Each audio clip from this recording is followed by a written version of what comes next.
Ang Diyos hindi mo lang kasama kapag may breakthrough. At ang Diyos hindi mo lang kasama kapag may challenges.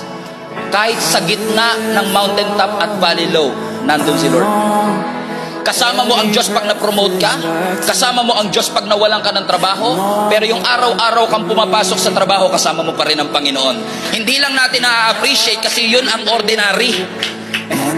Marami sa atin nagsisimba para magpasalamat. Grabe ginawa ng Diyos. At marami rin nagsisimba para may matinding gawin ang Diyos.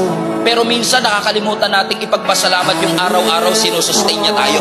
Yung araw-araw may trabaho tayo. Yung araw-araw may nakakain tayo. Yung paglakad po natin kasama si Jesus. Kasama din po sa pagpapala ng Diyos at presensya ng Diyos. Yung mga simple at ordinaryong parte ng ating buhay.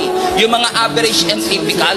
Yung simpleng pagsikat ng araw kasama mo ang Panginoon. Yung simpleng paghinga mo every second kasama mo ang ating Panginoon.